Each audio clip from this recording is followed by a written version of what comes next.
Hello, everybody. Welcome. Welcome very much. Hello. Good evening. Um, my name is Jeff. Welcome to this evening's live chat. Hello, Aldo. Hello, Sandra. It's good to see you all already. Yeah, this is our weekly live event. Welcome. Hopefully you can hear me. I think you can hear me. We are, hello, Everson. Hey. Hey. Nottingham, Charlotte. Hello. I'm just down in Amersham, not too far away from you. Claire, hello. JC's Radiant Ray, good afternoon to you. This is your live event. So, please, Tadeus, hello.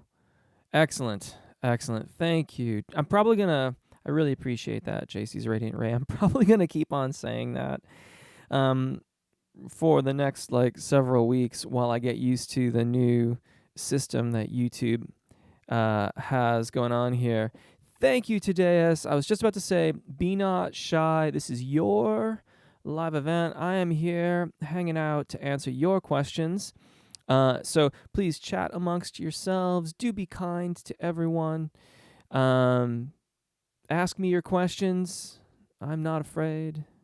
Little Monty Python for you. We're in England after all. I'm in England after all.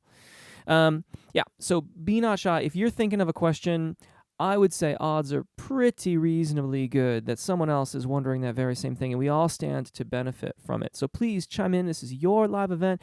If you've chosen to subscribe, thank you. And if you haven't yet, I hope that you'll consider doing so now. Tadeus, does chest voice need breath support? Without question. Absolutely. All of our voices need breath support without proper engagement. And see, here's the thing. If you do not have proper breath support, and I use words like suspension and engagement, recruitment, you might hear me say from time to time, because words like support and breath support have been used so much that I feel like oftentimes we're saying those words and we don't really know what that means. There's no practical information in those words. And arguably there isn't an engagement either, but at least we're talking about musculature, engaging the musculature. Yes, and here's why.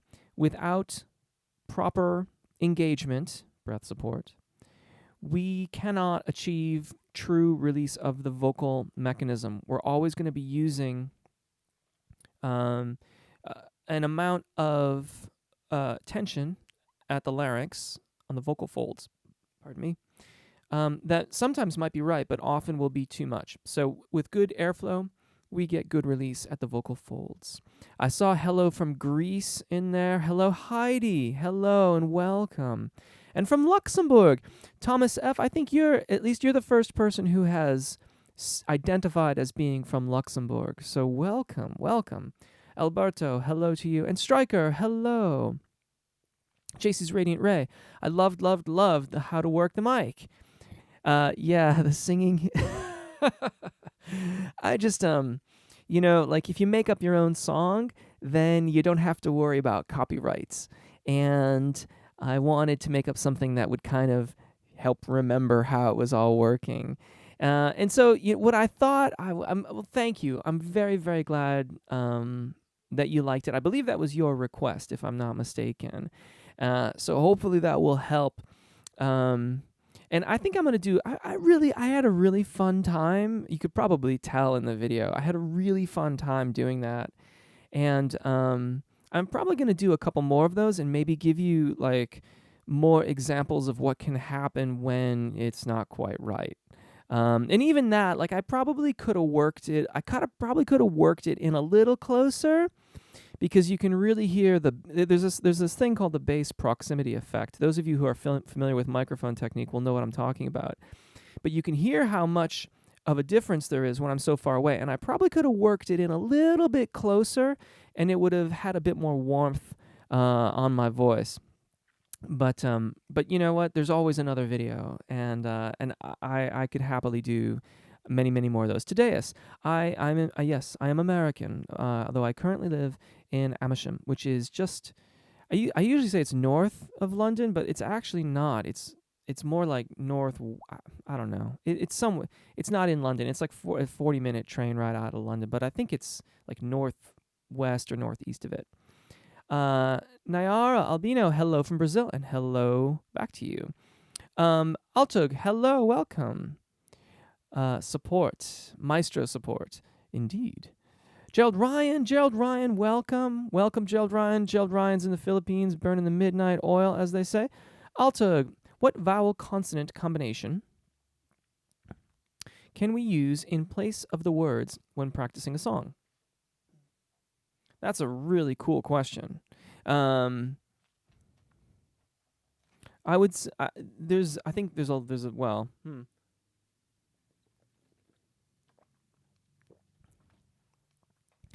Kind of depends a little bit on how much trouble you're having with the song. And there's a whole process of. And yeah. So, for example, if you're just learning the song, like it's brand new, then lip trilling can be great. And that's a great way to just in a very relaxed way, learn the tune. When you're getting more familiar with it and you want to be more specific, do them short. We. That holds you accountable for rhythm as well as pitch. And because you're using short syllables, it allows your voice to more easily change shape to adopt a released position for every given pitch of the melody that you're working on. Also, it goes without, if it's not clear, take it in sections. So just take it a few bars at a time in order to really, really focus on those bars and take it easy on your voice. As you get more familiar with it, if you want something that's more specific to the tune, then just remove the consonants out of your song and just focus on the vowels that are in the melody and get them in the right place and get the right melody. Changing keys can help you refine your intonation and understanding of the melody, but ultimately you want to get to the vowels that are taken from the lyrics in your song and then put your consonants back in. However, another intermediary is an FV sound. And the reason why is it really stimulates the airflow. V, V, V, V, V, V, V. And it can help you get a sense of phrasing, in other words, keeping the airflow moving through those consonants. Because consonants will tend to break up your airflow, and we have to learn to sing through them. I hope that helps. Sandra, wanted to tell you that I tried the extreme engagement thing to conquer my problems in choir. Seems to work pretty well. Needs more practice, though. Yeah, that's really, really good news. We want to keep you as healthy as possible because I know that was, if I remember from last week correctly, it was really fatiguing your voice. I suspect that as you do that more frequently, you will not only build core strength, but you'll also find that sweet spot where you're engaging a bit more in order to reduce your volume without going overboard and really over engaging. Because we want to be in the sweet zone. We don't want to be, really, really going too crazy if we can avoid it. But we need a bit extra if we're doing what you were talking about last week, which for those of you who may not have been here was being in choir and singing at a lower volume for someone who is more accustomed to being a soloist. Tadeus, how can I sing and dance at the same time without sounding shaky? That's a really good question. Well, good question. Really good one. Practicing with it, of course, is the first answer to that. So, mocking it up at home and maybe recording yourself to see just how shaky you are. Depending on the singing part, with people I've worked with in the past, we've actually changed the choreography slightly in order to make sure that the vocals were delivered properly. And I wouldn't throw that out initially. Ultimately, it will be in part how well you maintain your engagement and how well you maintain the stability of your engagement. If your engagement in your core is already shaky, in other words, it's not entirely that supportive of your voice, so perhaps you're new to appoggio, then it might be shaky. The bouncing around or jostling yourself while you're dancing will disrupt your airflow. As you get more accustomed to that, then you will find that you'll be able to do quite a bit of moving around without disrupting your airflow too much. There's an exercise that I'm thinking of right now. I don't actually know if it's in any of the videos or not. But I will it's a really fun exercise. It's kind of silly. But I will do that. And I just need to make a note of it. Dance, step, bounce, video. Yeah, yeah, it's a really fun little exercise, and I can share that with you, and hopefully that will help. Charlotte, what is the best singing techniques for beginners? Depends on how much of a beginner you are. If you're very, very, very brand new, then if you go over to the beginners playlist on my channel, there are a bunch of videos specific for new vocalists, or if you've been sick, that you can do to kind of get yourself back going again. Typically, though, stick to your chest voice, and I would split my practice time between vocalizations, which are short exercises, very comfortable range. You, we. And I would listen very carefully to how well you are singing in tune. If you cannot determine whether you are singing in tune or not, then maybe ask a friend to have a listen to you or get a lesson. If you can hear that you're not in tune, wider intervals at a slower tempo, we, will help you start to build your acuity, your aural acuity, your ability to hear intonation and hear the pitches that you are singing, and you can take it from there. Spend some of your time with that. Spend some of your time on airflow exercises. So exercises like, even if you're missing the pitches, or all of those things are in the videos on my channel, and they will get you off to a very good start and move you along, I think, quite quickly if you're disciplined in your practice. Mihalis, there's a lady here on a video on YouTube that says diaphragm is not important at all. Is it true?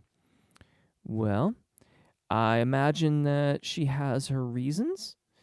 I think that the diaphragm's reasonably important because without it, we would stop breathing and we would all asphyxiate, which would not help our singing in any way.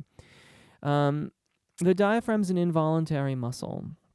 So when you hear someone say, you must breathe from your diaphragm, the answer to that is, well, yeah. I mean, how else am I supposed to breathe? Like, that's the only way we breathe is from the diaphragm. In singing, we have to use other musculature in the core of the body to influence the behavior of the diaphragm. And that, in turn, gives us good, quote-unquote, support, what I prefer to call engagement or suspension. And that allows our voices to be released. And that means we get maximum flexibility of timbre, maximum flexibility of range and color, and all the things that we typically look for in studying our voices. Altug, how would you practice a passage that goes C4, F4, E4, C4, E flat 4, D floor?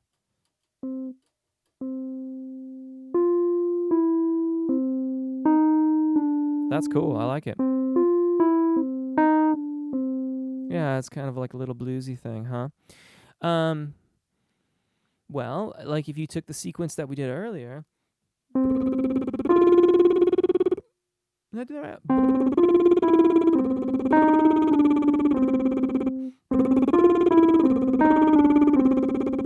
To get the feel for that. We. Do it on short. V, V, V, V, V, V, V. V, V, V, V, V, V. And then whatever, whatever your lyrics are.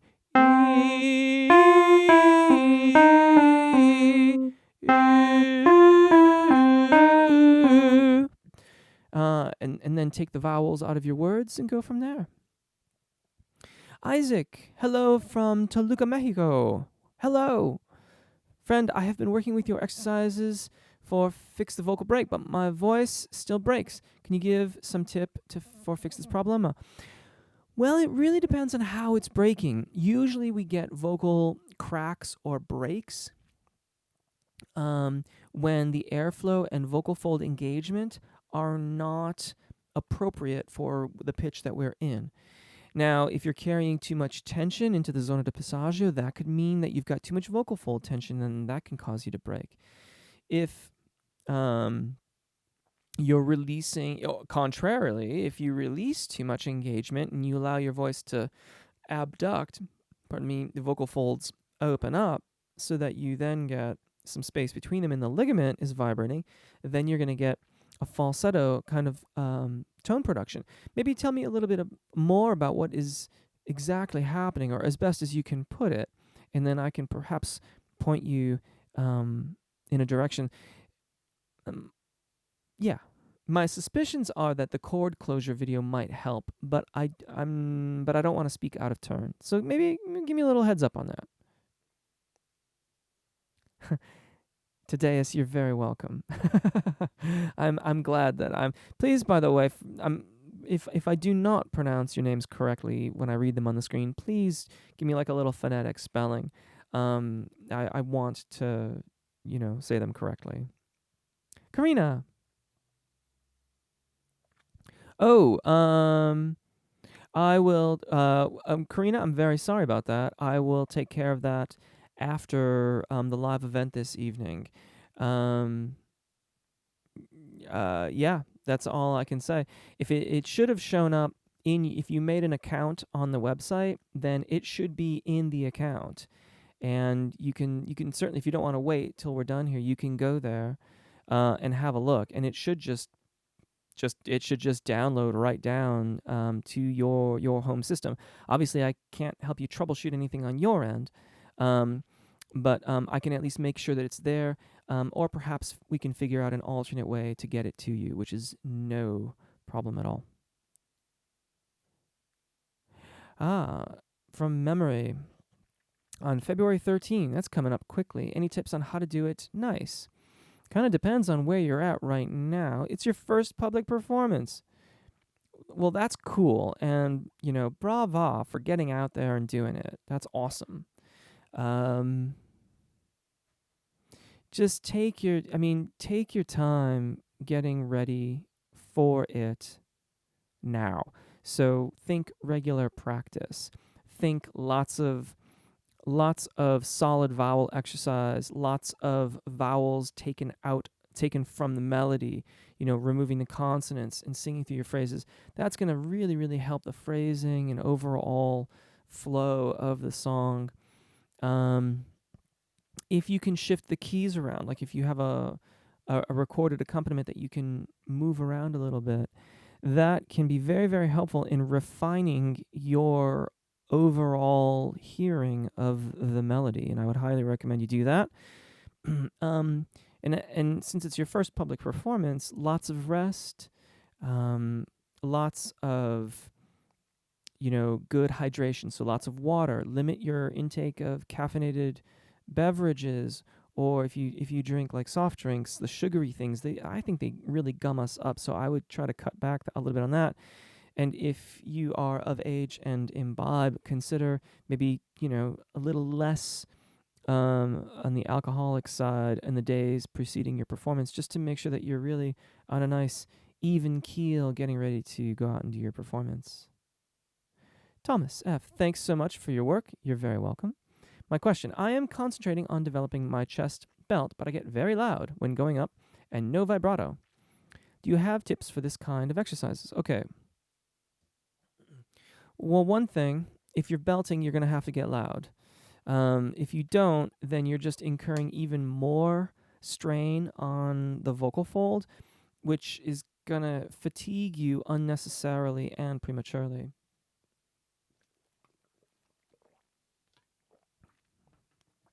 The thing with vibrato and belting is that if you're going to be belting, particularly if you are really at the top of your range, your vibrato is going to be a little bit contrived. Vibrato is a naturally occurring phenomenon when we have sufficient release in the vocal fold. So, if you're in your chest voice, that's the thyroarytenoid dominant musculature, and when that muscle and your airflow are each working together, then the vibrato will start to kind of you'll feel it as an instability at first, and then it'll kind of shimmy along. You may have to, in fact, engage a little bit more, but try to attenuate your volume. So have the feeling like the air isn't escaping quite so quickly. That small amount of lessening of outflow of air may free your vocal fold up enough to start shimmering a little bit, so you get a more melodious vibrato. Otherwise, you're going to find that you're going to kind of do it as a pitch shift. And that's okay too. It might be a little bit on the choppy side at the extreme high end of your voice, but I doubt that anyone would really notice or take issue with it. Do be careful with that, in that if you are inducing that kind of vocal engagement, you can tire rather prematurely, or kind of flirt with a little bit of strain on your voice, particularly if you're not really engaging properly. But by your increase in volume, I would think that you are. That's pretty much the nuts and bolts of it. I do feel compelled whenever anyone talks about belting, is that it is my belief and recommendation that you not exceed a major second above your secondo passaggio. And while you can take that for what it's worth, there's tons of conflicting information about belting on the internet. That's just my opinion based upon my understanding, not my understanding, my reading and learning on the matter and working with vocalists over the years. But I'm really interested in the long game. My whole thing is to keep everybody singing at their highest level of ability for as long as it possibly can be done. And when you start exceeding a major second above the secondo passaggio, you're starting to burn the candle a little bit brighter. And my concern is that you're going to flame out. Altug. Will practicing trills, not lip trills, help solidify low notes? I think trills are just great in general because the voice actually deals with the trill as a steady flow of air. And so when we work on trills, if we think about it as a long sustained phrase,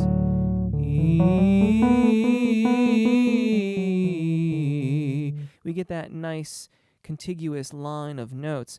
And that's just going to help with our timbre and connectedness of pitches and lines, low or high. I use those exercises quite frequently in all over the ranges of my clients. So yeah, I would think so.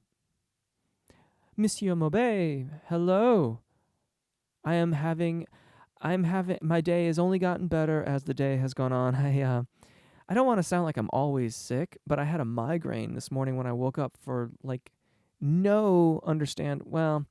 it's been quite a week. There's been a lot going on. Mostly very amazingly good things, but there's still that kind of when you get to Saturday and you've just been amped up all week.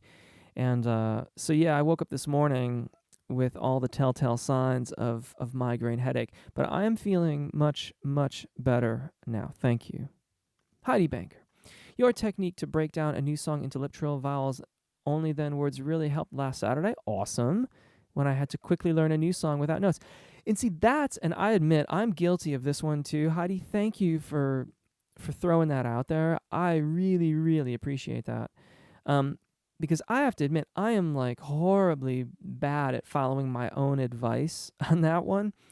I know that it goes faster and better if you do those things, but I often omit it to my own detriment. But whatever, it's we all do our things. But I'm really, really glad that helps. Tadeus, does tightening up your abdominal muscles while exhaling mean you're engaging? Well, that is certainly part of it. If you want the full spiel on Apagio breath management, I'd like to direct you to the video that I did. And I know somebody asked for a new support video, and I'm going to do it. But in the meantime, I think it's called Apagio breathing or Apagio breath management. It's here on the channel. And that will give you a good idea about what we're looking for, because it is about engaging the rectus abdominis muscles, but it's also about maintaining expansion laterally through the rib cage. It is that expansion that allows the abdominal muscles to interact with the diaphragm, and that will then keep the diaphragm extended downwards, and that creates our suspension that frees our voices, in a nutshell. Daniel Abid. Hi, Jeff. My question is, my singing voice is not beautiful. Is it going to change after a few years of practice? Or was I just born with a bad voice? Well, I've never heard you, so I don't know. However, I have yet to meet an individual who did not get better for having a disciplined vocal practice. Quite frankly, I've heard a lot of people get way better as singers even when they didn't practice regularly. It just takes a lot longer. So if you can commit to 5 or 10 minutes of practice, every day would be great, but maybe 5 days, whatever is realistic for you is going to help keep you moving. Now, I must concede that there are those who have either hearing difficulties or pitch cognition difficulties, quote unquote, being tone deaf. And there are those who perhaps have physical problems with their voice boxes that would prohibit them from being able to phonate properly or perceive pitch such that they could learn to phonate properly. I have never met one of those people, but I assume that they are out there in the world because we seem to hear about it frequently. But I do believe that all of us improve with practice. I believe that we're all basically on the same path, just in different places. And we're just kind of moving forward. And the more that you can commit to it and commit to practicing with discipline and attention, then I think the more that you will improve, and the quicker you will improve as well. Monsieur Maubet, I have a performance to do in school on Monday morning at 9 a.m. Ugh, early. Any tips, warm-up vids, or things I should do on that morning? I've got 6 songs. Okay, well, you need a good warm-up, don't you? Off the top of my head, I would do the gentle warm-up first. Then I would do the warm-up that has the at the beginning of it. I think that's the I'm not. I think is that the daily warm-up or the tonal onset warm-up? It's one of those two. And then I would do the diaphragmatic breathing warm-up just to make sure that you're really in your body. And I would wake up early. Like I would wake up around 6. And, then start my warm-up around 7:30 and get warm and ready to rock. Maureen, hello, Maureen. I have been asked to audition and have to choose a contemporary musical theater song. What year would be contemporary? Or is it a pop style compared to legit? Any advice greatly? Well, my first advice to you, first of all, that's awesome. And it sounds like you're going to do it. So even more awesome, awesomer, if there is such a word. So really, really cool.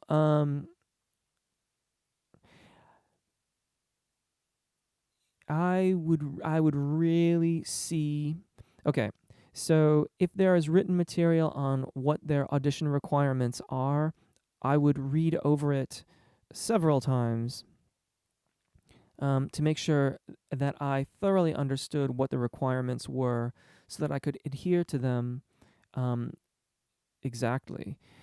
If there are people who have auditioned in the past that you know or are friends with, or are someplace online that you can talk to and ask, I would ask them too.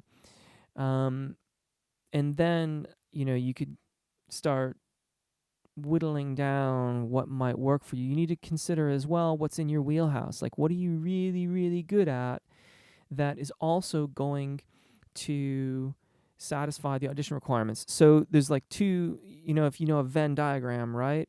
There's like the stuff that you are awesome at, and then there's the audition requirements. And somewhere they should overlap, and that's what we want. Auditions are not times to reinvent the wheel. They are not times to, do the song that is what you're working on to expand your vocal horizons. This is the time to read the requirements, find out what you do that satisfies those requirements, and do that thing, because you want the gig. This is another one of those. I was just mentioning it to Heidi a moment ago. This is another one of those areas that I am not particularly awesome at. When I do auditions, sometimes I'm better. I've been better at it at different periods in my life. Lately, it seems like I'm not terribly good at that. But yeah, find the intersection of requirement and your best repertoire, and then do those things, and worry about the project pieces on your own time. Karina, will airflow exercises that you just mentioned help with curing breathy tone? Which particular exercise is best? Karina, check out I think I thought you were aware of it, but if not, there was a chord closure video I did just a couple weeks ago, or a week or two ago. I'm not sure. That would be the video to check out in understanding the process for getting proper adduction of the vocal fold. And with proper adduction of the vocal fold, we will have less of a breathy tone. So have a look at that, and then there's exercises in that video, I believe, but you can also learn to apply that to the other warm-up videos or whatever you happen to be singing. Oh, Alto, the passages from the song Nature Boy by... Yeah, I'm familiar with that tune. Beautiful, beautiful song.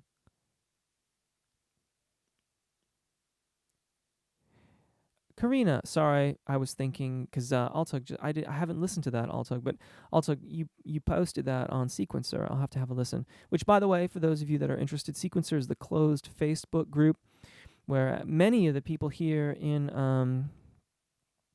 often like get feedback on stuff and post different things and all sorts of stuff. If you want to check it out, go to Facebook, search for Sequencer. If you're interested, ask to join. I'll give you the okay, and you can come on in and join us. Is memory a legit piece? If it's the memory I'm thinking of, which I believe I believe it's from Les Mis, then yeah, I think that's a very fine tune to do for an audition. But actually, no, wait, I'm confusing you with somebody else who's doing an audition. I'm not sure what you mean by legit then. What do you mean by legit? Kick D. What's the best way to go about covering pop songs sung by tenors if you're a baritone?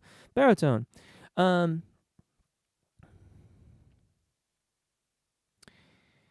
Well, we can always work on expanding our range. So you can work on expanding your range into the tenor range. That's a totally cool thing to do. Right off the top of my head, I'm thinking Billy Joel. Billy Joel does this all the time. If that is not working for you, or if it's really just too far outside your range, then change the key and move it to an appropriate key so that the quality of your voice matches the quality of the original. So what I mean by that is that if I wanted to cover a Whitney Houston song, for example, um, I'm even if I could sing it, and I would probably be able to do a lot of it. But then when she got into like the stratosphere, that would be another matter. But most of it I'd probably be able to do. And there's probably many of you that could do that as well, possibly male and female. And that's cool. But for the male vocalists in particular, those notes, as they exist for her in her range, are in a fundamentally different place for us in our ranges. And so the quality of the singing, and I don't mean quality like, oh, that's good or that's bad. I mean the tonal quality, the timbral quality will be different. If that is consistent with the song, that's fine. Go for it. If it is inconsistent with the song, then changing the key so that you are in a similar range of your voice as she is in her version of it, I think is a very appropriate thing to do. And if nothing else, it opens up other repertoire for us. If that doesn't, hopefully that makes sense. If that doesn't make sense, please ask me for clarification and I'll explain better. Mason saw the video on mic use. It was great to me. Excellent. I'm glad. Tadeus, how can I stop my falsetto from cracking? If you are intending to have falsetto tone production, I would encourage you to work it in reverse so that you start from a head voice, for example, which is a very light head voice. And then see how much of that you can hold on to by blending the air in.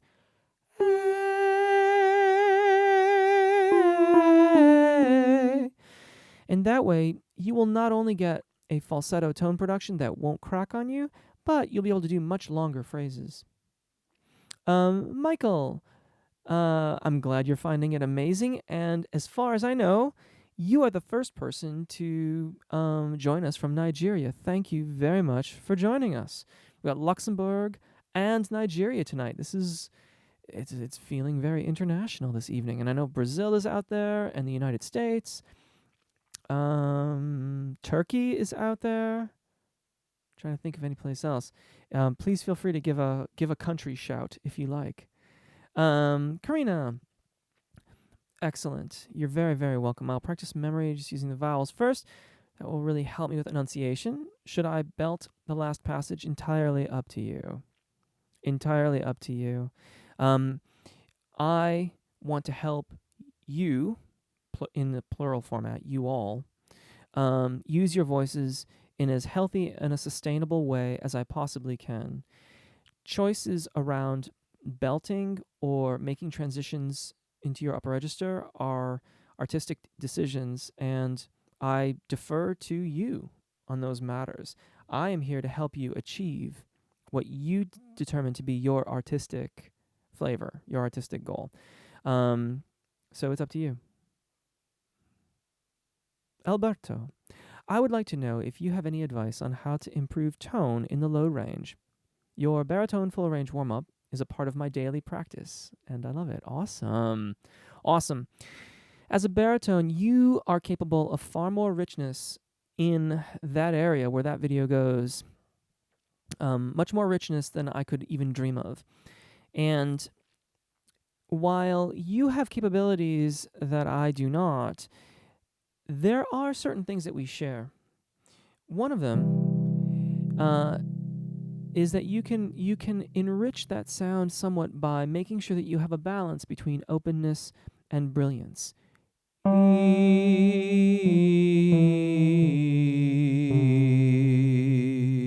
Is about as much body as my instrument will give me in that range. With that kind of phonation, I suppose I could adopt it a little differently and it would change it somewhat.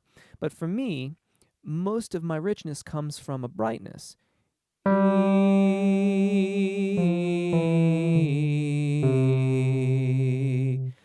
Um, and if you blend a little bit of that in there, you might find that phonation on the lower end of your register is a little bit lighter, which will cultivate more release. And by light, I don't mean soft, I don't mean airy. I've got to find a better word than that, because there's a lot of confusion about that word in the channel and in correspondence with folks. But you may find that you get a more balanced approach, that you can blend the colorations of your voice more effectively to suit your tastes. So we're looking for a balanced phonation, a balanced approach to how the vocal fold is adducting in all registers of our voice.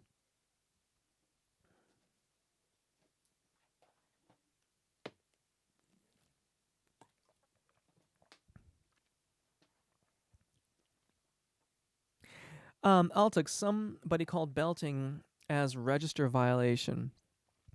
I can, honestly, I gotta tell you, that's how I feel about it. I um, I struggle with that one, because I feel as if I am, it's like I'm helping apply bandages to something that's never gonna get better.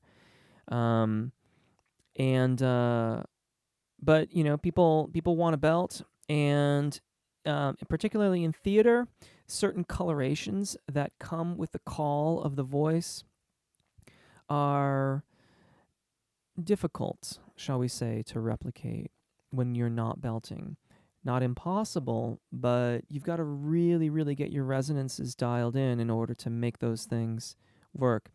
Um, but that's kind of where I'm coming from with it too. When we only focus on belting, then we deny ourselves the opportunity to transition through our zona de passagios and above the secondo passaggio, such that we can really expand our range.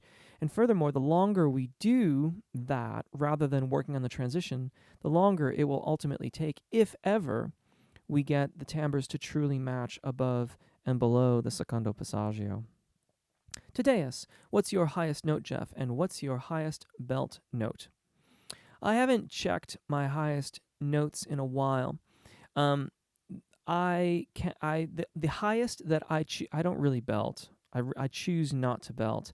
I easily belt a G above middle C. I'm sure I could, belt higher if I wanted to, but I don't choose to. I prefer to transition through that range of my voice. I sing C5s reasonably easily. I mean, it's not like it's easy. It takes a lot of energy, and I have to make sure I maintain good suspension and engagement, and I'll want to be warmed up properly.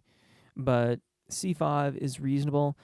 That's probably I haven't really worked that range of my voice in a long, long time. D5 is probably as high as I would choose to put into a song. Um, the I've seen. Wait, is that right? D5, yeah. I've sung F5s and G5s before, but I don't make a habit of it, because it's not really what I'm going after artistically. I'm much more interested in the secondo passaggio and how I can make that as seamless, unnoticeable, and unobstructive in my own singing as I possibly can. And that's what I spend most of my time doing, is practicing through there, which is probably why, like the videos and the instructions on that are reasonably, pretty good, because I spend so much of my own time doing that too. Karina, I appreciate you still hold this live chat session even though you had a migraine this morning. You can't let that kind of stuff get you down. But thank you very, very, very much. Here in England, they have Migralove, which is really, really good for things like that. That being said, it took me most of the day before I felt like I wanted to do anything but hold my head like that and cover my eyes from the window. Alberto. Most of the teachers and most of the singing methods focus on sing higher. What do you think about it? Why this higher equal better mania? That's a great question. That's like a a coffee table chat that could go on for hours. Um, I think a lot of it is because of popular songs. In pop music, if you're a male vocalist and you're not a tenor, then you're really fighting an uphill battle, because that most of that stuff goes into the G-A area. G4, A4. Is that right? Yeah. Sort of without really thinking about it. Um, I don't know. I don't know. I mean, certainly some of it, of course, is a response to what is asked of us. The people on YouTube. I mean, even if you just scrolled through this chat and like weeded out the number of questions that were in relationship to singing higher, I think you would find that you got like a really high percentage. That being said, that's part of the reason why I've split up the videos on my channel the way that I have. If you are not aware of it, if you really want to just focus on your thyroarytenoid dominant singing voice, if you pick something that does not have full range in the title, then that video will stay below your secondo passaggio for the fasce that it's labeled for. So, if you're a baritone, it will stay below E4. If you're a tenor, it will stay below G4. It might go right up to the secondo passaggio, but it won't exceed it. One more thing about that though, Alberto. There is something that we get from practicing the techniques that expand our range that impacts the chest voice, thyroarytenoid dominant singing voice, quite positively in a very, very good fashion. I used to be pretty adamant with my clients about not starting upper register studies until the thyroarytenoid dominant singing voice, chest voice, was primarily well aligned. I'm a bit more flexible on that these days, because over the years I've noticed that there have been times when someone's vowels aren't really entirely that well aligned in their chest voices, their thyroarytenoid dominant singing voice, but they've been they've really, really wanted to work on the upper register stuff. So against my better judgment at the time, I went ahead and did it, and then noticed the impact that those advanced techniques and attention to detail and attention to the voice, how it changed their chest voices. And it has consistently been positive. So there's that to consider as well, I think. Michael, I'd like to know how to improve tone and resonance for a tenor. I feel like when I sing, it's not resonating right, and I feel like I'm always too loud, but my breathing has greatly improved. Well, that's great that your breathing has improved.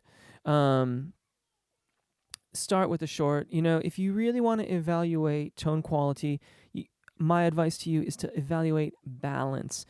And it's not particularly exciting, but think we, we, we, we. Short exercises like that will give you an idea about how you are balancing your airflow and vocal fold engagement. The tonal onset exercise video, it takes you through a bunch of exercises like that, and also has this one exercise that goes he, he, he, he, he, and it kind of carries on that way. That will give you a taste of what it would be like to have a really well adducted vocal fold and airflow appropriate to the range. None of these things, the bigger question in what you're asking, if I may extrapolate something, is the idea about what our voices are. What is vocal fold engagement and what is airflow? Because it changes wherever we are in the range of our voices. In general, as we descend in range, it's acceptable to have a little bit more vocal fold engagement. As we ascend, we need to have a bit more airflow in order to make sure that the voice remains released and we have appropriate resonance, lest we start to sound and ultimately go flat in pitch and in timbre. So yeah, um, evaluate those short sounds. Keep on evaluating your airflow. That's really, really good. Just keep it up, man. Karina, which warm-up exercises should I do before performing memory? Hmm. That's hard to say without knowing how you sound already, how you are um, doing, what your strong suits are, and what needs work. In general, I'm gonna suggest, because you asked about belting, it's gonna need to be something full range, and it depends too on how much time you have to warm up. You probably can't go wrong with either the daily warm up or the diaphragmatic breathing warm ups. If you had time to do two, then I might do the extended range warm up or the long scales warm up. Maybe one of those two, um, just to make sure that you're really covering your entire range. If you really need high register stuff, then the falsetto warm up, which is really flageolet for female vocalists. Um, yeah, and maybe some combination there. If you have even more time than that, then maybe really ease yourself into it with like a non-full range warm up. Oh, maybe the tonal onset video, which is not really a warm up, but will help balance your phonation, or maybe the gentle warm up if you just want something really chill. It really depends on, it depends so much on how you phonate, how you sing already, and what's gonna get you aligned properly for that tune. Um, in general, though, it should absolutely cover the entire range of the song. So, if none of those warm ups cover the entire range that you need to sing in memory, then something else needs to be done. Also, you may want to glean the range that you are typically singing in memory and adhere to that. Even perhaps like doing, if you're typically, Karina, I don't recall. I think you're I feel like you're a mezzo, but I'm just not sure. But like, let's say the song typically resides, more in your upper register and around your zona de passaggio. Then rather than doing even the daily warm up from your mezzo range stuff, do the soprano warm ups, but don't go as high as they do. Go high enough to cover the range of the song, but keep out of the basement of your voice. You want to warm up just the range specifically that you are using the most for your performance. Striker at Karina. You know what? That's a really, really good point, Striker. I almost said that as well. It is sung a lot. It's true. Okay, good. Excellent, Karina. I see that you did see the chord closure video. Excellent. Altug. One of the hardest things in learning how to sing is the ambiguous use of terms that changes from teacher to teacher. I could not quite get what apoggia still is. You are so right. And that is why I adopted in the making of these videos, from the very first video, you'll notice that I use terms like thyroarytenoid dominant, cricothyroid dominant, register event, zona de passaggio, things like that. I have purposely avoided the most commonly used terms to try to avoid confusion. And I could not agree with you. I just simply could not agree with you more. And it's something that I'm really, really trying to, at least in these videos and on this channel and in the other resources that are now available between the guidebook and the Facebook group and everything else, is to bring more of the concrete terms for musculature and things like that are used. But yeah, I am absolutely on board with you. Capone, hey! Custom guitar neck. Congratulations. Good stuff, Capone. Danielle, how many hours can I practice a day? Should I practice until I feel my voice is tired? Right now, I practice around 1.5 hours every day. I like to practice more, but I'm a little worried to hurt myself. Well, don't push it. If you're feeling tired, it depends on how you're feeling tired. If you're feeling like your voice is raw, then you need to address your airflow and vocal fold engagement. If you're feeling like the outer musculature or on the sides of your neck and things like that getting a little fatigued, that's more acceptable. But that should go away after a bit of time, and you should be able to practice without that occurring. But it's really up to you. With good sustainable phonation, airflow, and a balanced approach to phonating, singing, hours and hours is perfectly acceptable. Just make sure you've got enough energy. You're from Greece. Brilliant. Greece. Cool. Striker Kane at Altug. Right. I'm sorry. I forgot about that, Altug. Apogeo. Yeah, the Shirley Emmons, the Shirley Emmons webpage gives perhaps the most succinct explanation for Apogeo. If I were to put a single word on what it feels like, it's suspension. When I'm well aligned and I have good engagement and expansion, then I don't feel like, I feel like I'm emanating pitch. And it may sound strange, but it feels like pitch is just emanating from me. It's not like, a ray of anything or anything like that. It's this this body resonance that kind of goes in all directions. That I'm hearing that come out of my mouth, and I know I'm indulging in voice teacher voodoo. But yeah, Apogeo is more about suspension and consistency. Italy, cool. South Africa, Tadeus is from South Africa. That is so cool. And Karina's in Hong Kong. I think you mentioned that before, but I had not remembered. Very cool. Turkey via Switzerland, Germany, US. Karina, I used to live in the States, but working in Hong Kong right now. How cool. Marissa, hi, I'm new to singing and having problems with breathing technique. Should I push the air out? Should it flow out? Should I push my ribs outwards? Should I push downwards? Should I try and keep my ribs out all the time? My abdominal muscles ache and there's a load of tension in the abs and throat. Yes. Okay. So first of all, check out my Apogeo breathing video.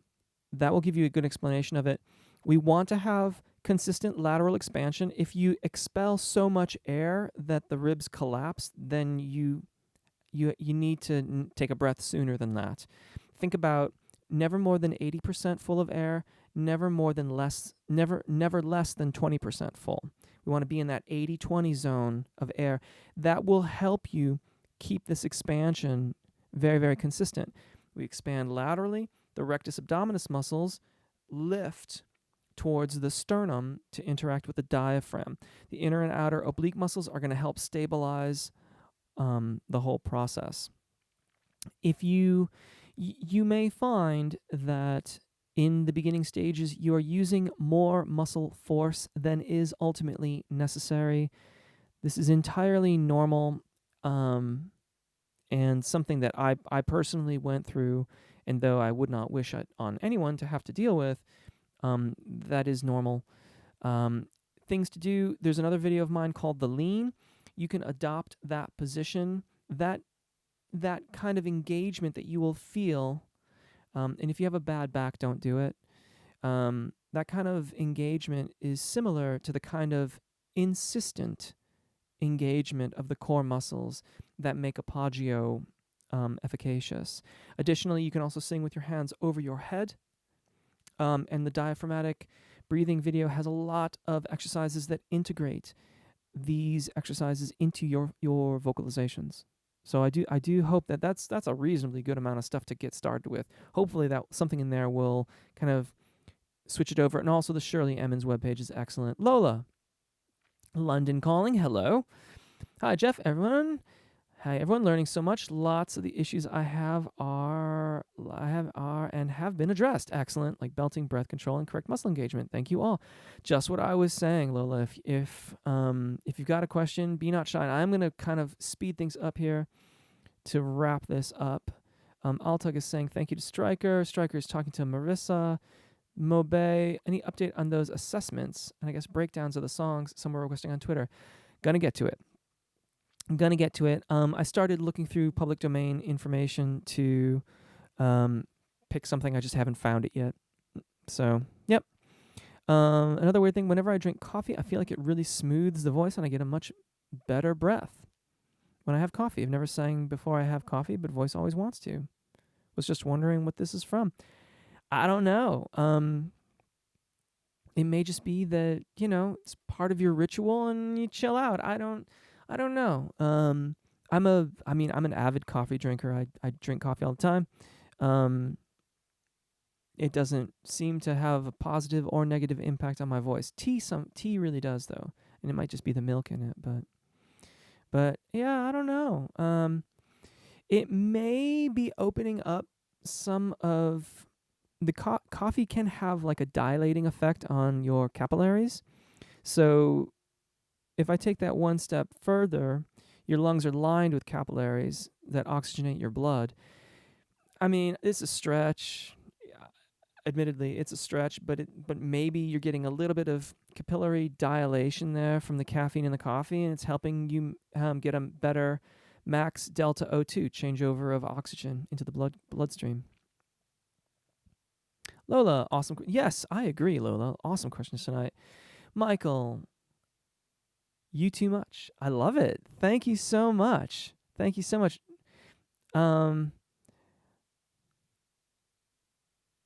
Gosh, there's a lot. Let's see. What I got here? Jeff forgot how to sing with transition from years of not singing, then singing wrong with belting while reintroducing myself to the art of singing. Helped me bring my tenor range under control while not losing my bass range along the way. Brilliant. Patrick Carroll, hey, Jeff. Hello, Patrick. Thanks. As a baritone, I always wish I had a bigger range. Is it a crime to sing higher notes in falsetto? Of course not. I've always felt there's less volume with head voice.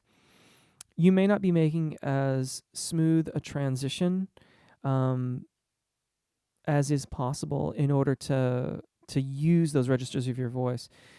If I may suggest, there's a demonstration video that I did. It's probably due for updating.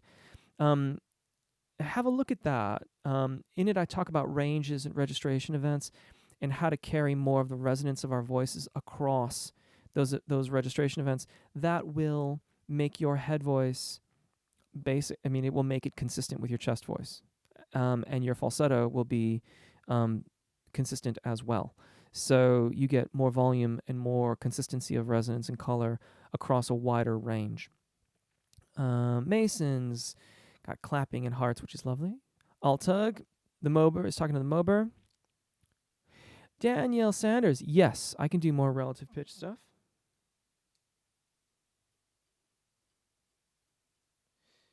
In the meantime, you might do some of the solfege videos because that's what that's all about too. Everson Jr., how do I know if I'm singing right when I get to my upper register and where to aim the voice? Because people say that you have to feel on your head, but I feel it more on my nose mask. I've been working hard on my head voice and my bridge, how to make E-note sound blended, and when do I have to start working my projection in higher notes? That's okay, Everson. Unfortunately, I do have to be quick here. My advice to you, if you're not sure if you're doing it right, then get a lesson or record yourself and evaluate it after the fact.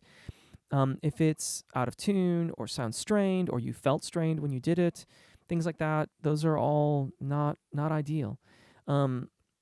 If you're talking about E4, that is almost certainly right in the middle of your zona de passaggio, if not on the secondo passaggio, depending on your fasce. That will probably be the last note that sounds blended as you smooth out the transition from your chest voice, thyroarytenoid dominant singing, to your cricothyroid dominant singing, your head voice. So be patient with that, but keep working it. Keep on working on a descended fashion, going from a very open sound on the top down through the zona de passaggio into a brighter chest voice. This helps get you oriented for how you're going to phonate that effectively. Kite Flyer, what a cool ID. You're from Afghanistan. That is awesome. Thank you so much for your kind words. You are the first person. Thank you for the shout-outs, by the way, from all the countries. You are the first person who has identified from being Afghanistan. Welcome. Thank you so much for watching. Danielle, I was working on a song, The Summer Wind, which has 3 key changes, and I found some of the phrases tricky to sound just right. I bet with that many key areas, that's going to be tricky. One of the things, if that's what's going on, just pick a neutral vowel. Pick any vowel you like. E, A, A, O, doesn't matter. Sing your melody with only that vowel. Be very specific on your pitch. You might do it both with short syllables and then do it more legato. The reason why is because our brain hemispheres lump pitch and rhythm in the left hemisphere, I believe, and then language is in the right. So if you isolate just that left hemisphere stuff, it may help with your relative pitch and your tonal memory of it, and then put the language in later to bridge the gap through the corpus callosum, I believe, if I remember correctly. Sandra, I'm looking to apply to music school next year. Awesome. To study classical singing. On the application form, they ask what teachers we have worked with in the past. Am I allowed to reference you as my coach?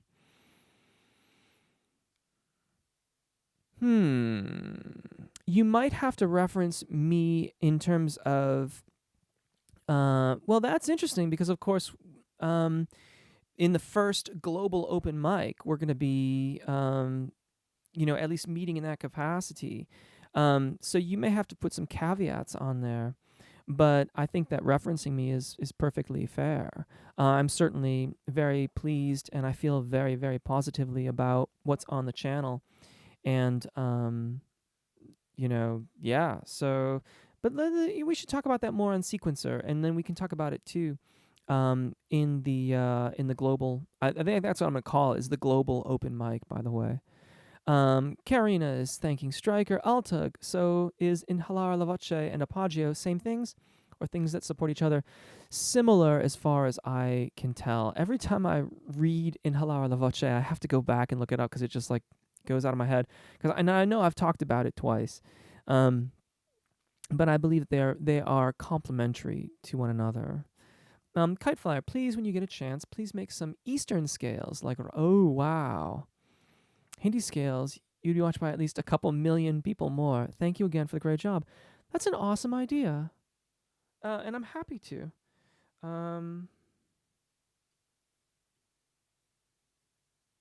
Very cool idea. Kitefire loves from Afghanistan. Thank you so much. Thank you so much. JC's Radiant Ray is giving best wishes to Maureen and Karina and anyone else with an upcoming audition. Thank you, Jeff, for another lovely live event. You're very, very welcome. Thank you, 5280 Coaching. Thank you, JC's Radiant Ray.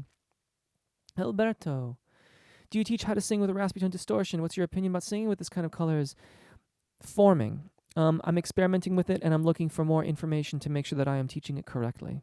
So that there are ways to do it where you will not hurt yourself, and that is what I'm interested in. Patrick Carroll, thank you very much. You're very, very welcome. Altug, Sandra, I heard that is great news.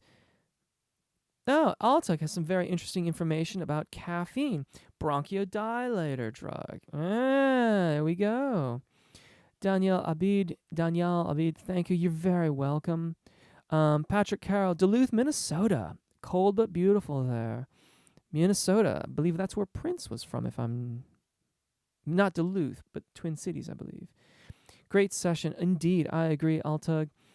Karina Chen is saying, thank you to JC's Radiant Rain. Nyara, mezzo struggling with high notes. Currently, my highest is A5.